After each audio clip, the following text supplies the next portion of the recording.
Hey, welcome back to that 70s Card Show. My name is John Keating, and I am happy to be here, happy to be anywhere after the 3 months I've had. Good to be home, good to be of free and peaceful thoughts at this point. Have a little bit of stuff to do this week, but otherwise, I am going to decompress, chill out, relax. My hope is to attend one of the 12 meetings I currently have in my Outlook calendar. So we'll do one. How's that sound? I believe in comp time. I believe that when you're away for 2 weeks at a time, you can take a 4-day midweek siesta. PTO is meant for the 9 to 5ers out there. Comp time is meant for the people in the trenches at all hours in all locations. So enough of that babble. It's Memorial Day, and of course, our thoughts are drift to our service personnel who have paid the ultimate price. I have a cousin who died in an F-14. Oh man, maybe about 40 years ago, and think about him on occasion. I got to see his brothers and sisters, his siblings, as they would say. I got to see them not too long ago when my aunt passed away. My aunt was from Philadelphia, married an Iowan and Iowanian. Anyway, got to see them at what would normally be considered a somber occasion. My aunt's funeral was the last remaining of my mother's brothers and sisters. And but it was a peaceful, happy time seeing my cousins after many decades, and as if nothing had happened in the ensuing 30 or 40 years since I had seen them. So that just goes to show you the bond families have, and how apples do not fall far from trees. And anyway, Danny Hummel, cheers to you. Thank you for your service, and for all those who have family members who have done the same. You are appreciated and respected and thought of often. So there's that. We're going to do a top five. Top five in an interesting fashion. It will involve cards, but I'm very adamant about including culture in my shows. So we'll talk top five cards that I have in my collection. They are not the most expensive cards, the most valuable cards. They don't have the greatest stories, but they're my favorite 5 cards in my collection that touch me. I don't show cards that often. And let's see here. All but one of them are in slabs. The other one is in a P-Touch, a Maglock touch thing that you guys call. Anyway, we'll show you my top 5 favorite cards. We'll talk about my five favorite songs, my 5 favorite movies, and 5 favorite TV shows.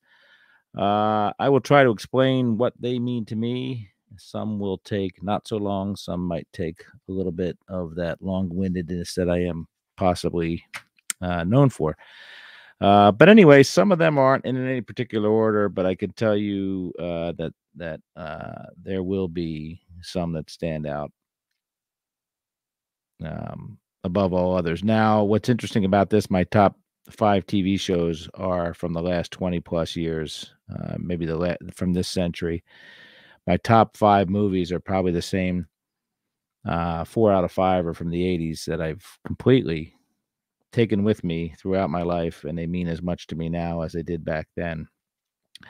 5 favorite songs. They are, again, songs that I've had for a very, very long time in my head, and stuff like that. So let's start off with some TV shows, maybe. I'll talk about, here's something that common to my 5 TV shows have, and I'll just pick one. I can tell you what my favorite is. We'll get to that at number 1, but 2 through 5 are kind of in flux. I'll tell you about The Wire. The Wire is an HBO show. All 5 of these shows are HBO shows. Interesting thing about The Wire, in 2001, obviously September 11th, 2001, big stuff happened. I found out in January of 2002 that my wife was pregnant with our second child. This is the man child who just graduated from college a few weeks back. Anyway, our turns out our insurance policy with Mutual of Omaha did not cover pregnancies because we did not notify them that we had intended to get pregnant, and it wasn't really an intention; it just happened. But anyway, my son wasn't covered, so I called the Union Hall in Baltimore. I was living in Philly at the time, but I was a member of the film local, the TV film local down in Baltimore. So I called them up and said, "Hey, I need to get on the national insurance plan." And I was a freelancer at the time, doing my own thing throughout corporate America. And they said you need $100 in your what's called a CAPS fund, our health and welfare fund. You need $100 in there. So I offered to write a check. They said it doesn't work that way. You have to go work a couple days. 2 days ought to do it. So I reported to Baltimore in the middle of the ghetto. And what did I walk into? But I walked into the very first day of the shooting of The Wire. And when I say shooting, it was in the hood and there was actual shooting happening. But anyway, that led to a few years of me jumping back and forth, working on The Wire when I wasn't working on corporate events and other stuff. So brings memories back for that reason. But it turns out that it is my son, that knucklehead who was in my wife's belly at the time. It turns out it is his absolute favorite show, and he didn't know that until he didn't know about the story of someone else getting to pay for his birth, meaning my union insurance plan. He didn't know about that until I explained it to him, probably maybe 2 years ago. So sentimentality there, The Wire, all that fun stuff. Let's talk about movies. Heathers from the 1980s. I think it's from the 80s. Great movie. If you understand my humor, then you will get that. That's why I like Heathers. And song wise, let's talk about my fifth favorite song of all time. It's called Helplessly Hoping by Crosby, Stills, Nash, and Young. Only Neil Young does not participate. He would have butchered that up, but I consider that the perfect song. Harmonies, melodies, cadence, and lyrics. It's just amazing. And I'll tell you, the first time I heard that song, I'd just gotten hired to tour with Crosby, Stills, and Nash in 1990, and I was a bit of a metalhead way back yonder. And the first time I heard that song, I was doing something up in a lighting rig. We were at Havenhurst Studios in the Valley in California, and incidentally, they were filming the trailer for Terminator 2, and I got to see Arnold Schwarzenegger in a bathrobe in a parking lot. Anyway, first time I heard that song, I heard these guys just step up to the microphones and play that song acoustically, and it was probably a revelation.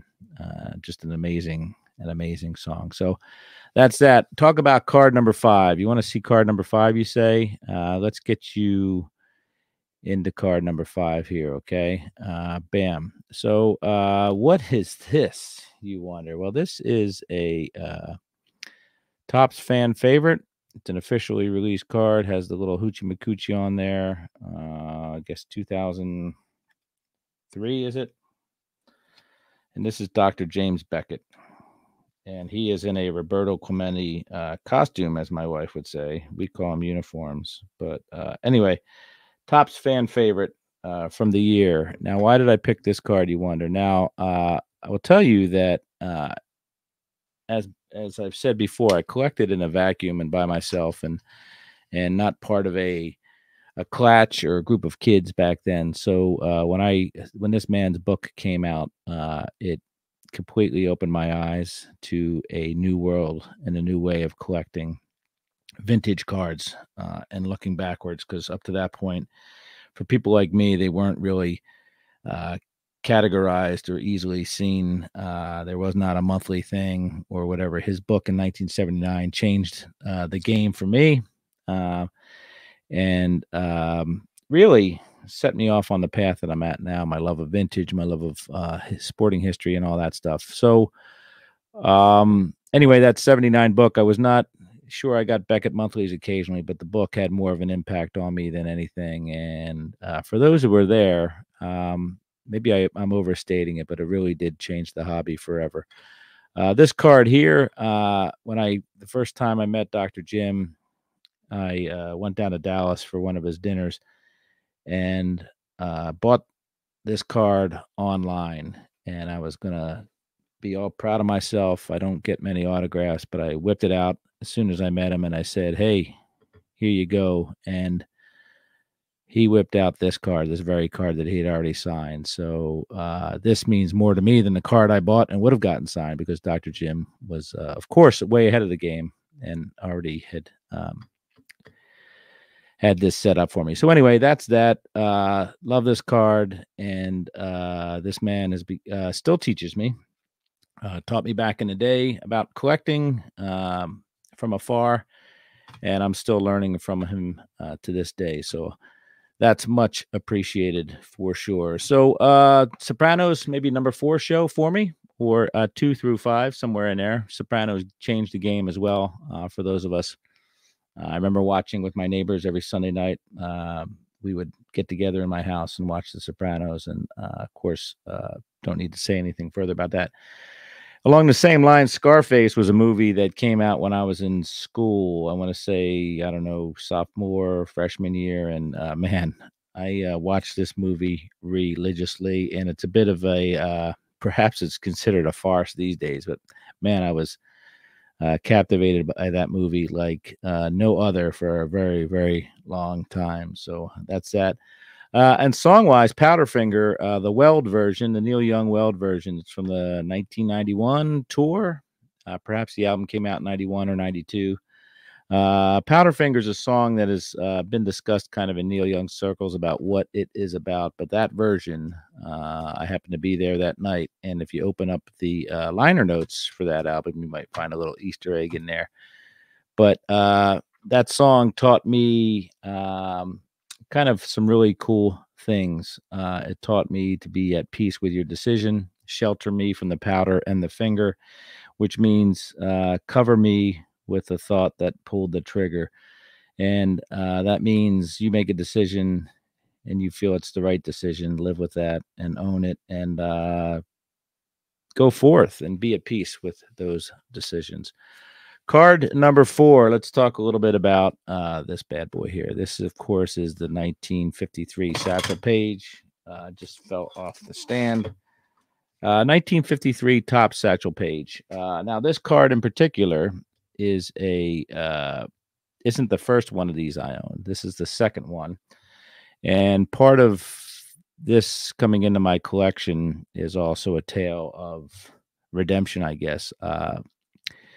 Around 2008, 2009, I would say the world was, of course, for the second time in a decade, going to hell in a handbasket with the housing crisis. My job is predicated on live events, and that's always scary when the economy starts tanking. So I sold my PSA Satchel Paige, and I like to say it was in the 5-6 range. I can't quite remember. A lot has happened since then, but I sold it on a panic, thinking I was going to sell a lot of my cards to try to support my family. It turns out I didn't need to do that, and it was the one card that I had sold. So anyway, this taught me a lesson that obviously these are liquid commodities, but also that you can also make a bad decision and recover it from it. Got this in the last couple of years. It's only a 3, but it's the best Satchel Paige 1953 Topps 3 that ever existed, because it's mine. And fascinated with this card, obviously, because this man's story was a pretty big deal growing up.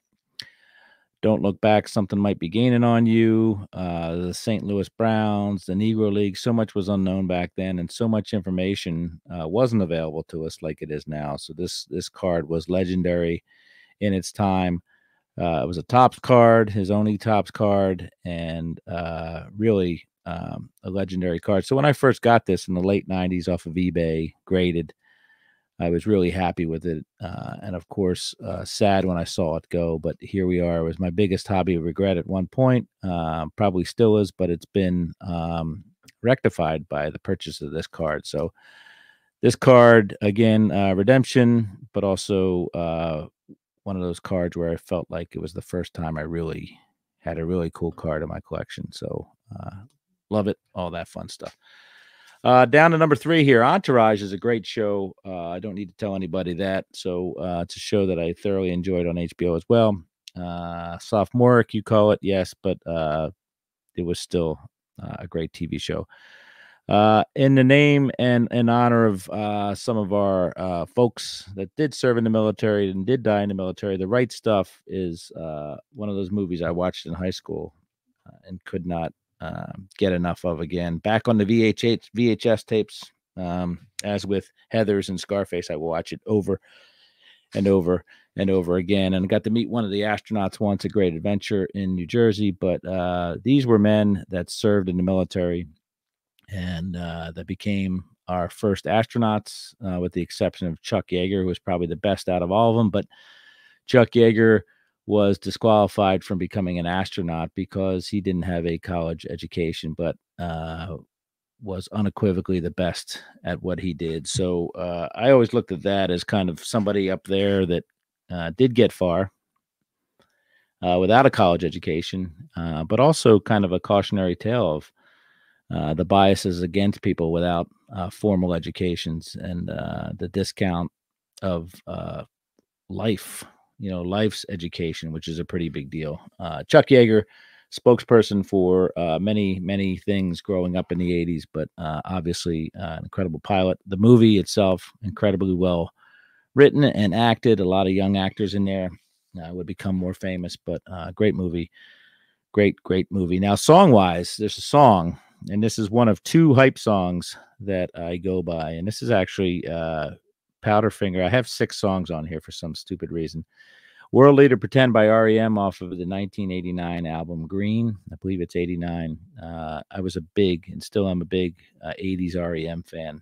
A lot of intertwining of the work history I have with one of the bands I worked for was pretty close to REM back in the day, so our paths cross a lot. But World Leader Pretend is my hype song when I get up in the morning, as recently as last Wednesday, and I have a very big challenge ahead of me.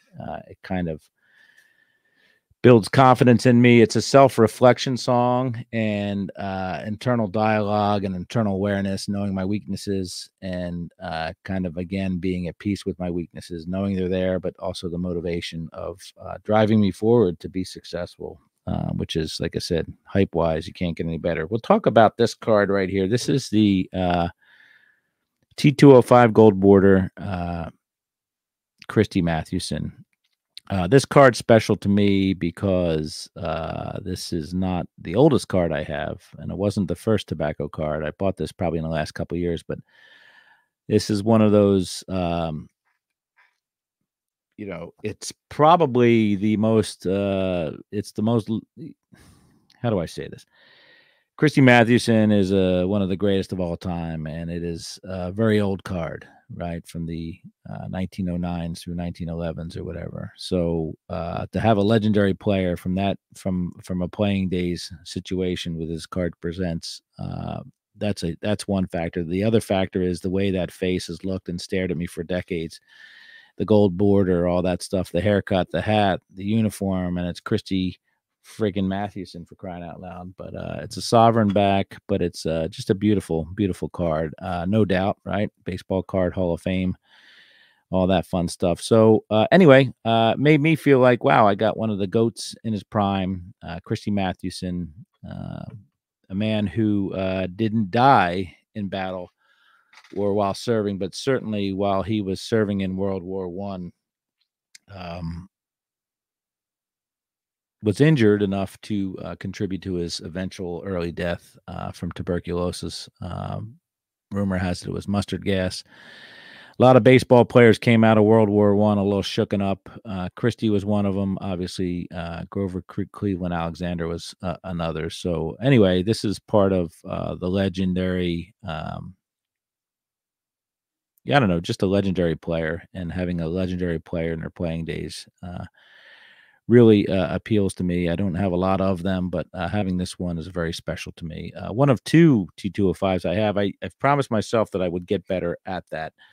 I believe the set is absolutely beautiful. I have a Germany Schaefer over there, and I just really need to keep digging deeper. And I have a Sherry Maggie as well, but that's not slab that's in a thing of my job back there, a 5-row box with some other tobacco cards. All right, we're getting close here. Boardwalk Empire on HBO, under appreciated show. Wonderful acting, wonderful historical plot lines intertwined in there and stuff like that. So fun show for me. I really enjoy it, and I enjoy that it's not like it doesn't get a lot of hype. So it probably doesn't get a lot of hype because it's probably not as good a show as I think it is. The movie The Game with Michael Douglas and Sean Penn. First time I started watching that, I was watching it in bits, 5-minute bits and stuff like that, and it was a complete mind meld. I'm trying to keep it clean here, but complete mind meld. And I finally watched the movie all the way through. It's a David Fincher movie, and David Fincher is just a complete. He will shrink your head for sure. Anyway, a great movie, and the first time I watched it, I was blown away, and I can't get enough of it still. Anyway, you draw your own conclusions from that, but it's an incredible movie. I have another hype song here. So this is my second hype song, and it's "Fearless" by Pink Floyd off the album Metal. Metal is the album that preceded Dark Side of the Moon, and without Metal, there would be no Dark Side. And "Fearless" is one of those songs. Again, I put this on. This is my alarm song in the morning as well. Put this song on, and it makes me feel like I can overcome whatever doubts or doubters there are out there. And just a fun little song, a great singing, great little melody, and of course the lyrics are not quite biting, but they are contrarian, which I appreciate. Let's talk about card number 2 here. This card here, I've owned this card longer than anybody on the face of the earth, and the story goes that I bought this for $25 in 1982. And kept that in pretty much a 9-pocket sleeve for most of the last 42 years. A couple of years ago, I sent this off. It's a 1950 Jackie Robinson Bowman. Sent this card off and got it graded after manhandling it, boy handling it, and then manhandling it for many, many decades. Ended up getting a 3 from SGC, so my $25 purchase turned out all right. My first Jackie card I think I ever owned. I have a few up there now. I have the 50, the 53 tops, the 54 tops, the 56 tops. Obviously, I need the 55 tops, and I have none of the other ones. But it's Jackie was able to be purchased pretty easily back in the day. Didn't get the respect from collectors that he deserves and has been given in recent years. So anyway, this was a win for me. Again, I'm more proud of the fact that I've owned this card for 42 years. When I bought it, the card was 32 years old. So somewhere, if you're good at math, you can figure out what year the fulcrum turned to my advantage. And I had this card longer than anybody, which makes me happy. Wonderful card, wonderful player. It is my favorite Jackie. The ones prior to, not the best looking cards, but this is Jackie swinging, and I'm partial to this. And if I had had the choice back in 1982 between this and some of his Bowman and or Leaf rookie cards, I probably still would have taken this because I just liked the way the card looked, and that's how pretty much how somebody my age used to buy cards they liked instead of cards that other people liked or value placed on them. So anyway, my 50 Jackie Robs. Love it. And we'll have that and cherish that for ever and ever, I assume. Best TV show ever, you ask? Well, it is Memorial Day, and Band of Brothers is something that I can watch over and over again. If you put that on a loop 24/7 for the rest of my life, I would be okay. I love that there are some great actors in there, but not a lot of famous ones. Unless you count David Schwimmer and a cameo by Jimmy Fallon. Most of them were nobodies back then. And incredible story, incredible, incredible challenges those heroes faced, and not all of them made it out. In fact, most of them did get obliterated in one form or another. So a great show to watch on Memorial Day if you were wanting to kind of pay respects to those folks that paid the ultimate sacrifice. It's all right there in gory detail. True Romance is a movie written by Quentin Tarantino before he became famous. It was one of the first scripts he sold, and it stars Christian Slater and a cast of characters. It's just absolutely phenomenal. Too many to name, including Brad Pitt and James Gandolfini, Christopher Walken, Dennis Hopper. It just goes on and on and on. Cameos and great acting. Anyway, True Romance, a movie that I love and probably my favorite movie of all time. Song-wise, we have, let's say, top 2 contenders. I could tell you what my favorite song is of all time, but number 1A would be Mother by Pink Floyd. Pink Floyd, The Wall album. The Wall album follows some parallels in my life. Not quite, not quite exactly, but there is what I perceived at the time to be an overbearing mother. I was a mama's boy, the loss of a father, the isolation of being on the road, which we'll talk about in a few, and building walls and stuff like that. Something I've done much of my life. The Wall has a very interesting tale because it is about.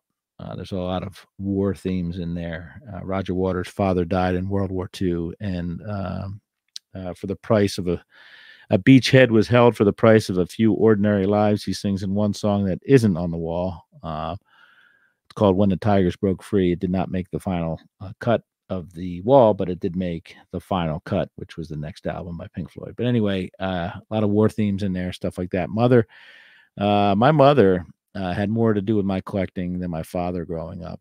And I was close to my mother. I was the youngest, so I was the one that was joined to my mother's hip. My mother took me to a ton of baseball games, took me all to my Little League games, bought me all my baseball cards when I was young. So you think you grow up and your mother is too controlling or overbearing, but boy, what a great mother I had. And it was interesting seeing my wife with her 2 kids, which happened to be my 2 kids as well. And they're coming to the realization of how great their mom was. Their mom had to protect them and hover over them at times and stuff like that, but it kept them on the straight path. It kept them safe, and it kept them clean, as Roger Waters would say. So that leads us to Comfortably Numb, which I consider the greatest song of all time. And Mark Hoyle had sent me a link a few weeks back about Rick Beato on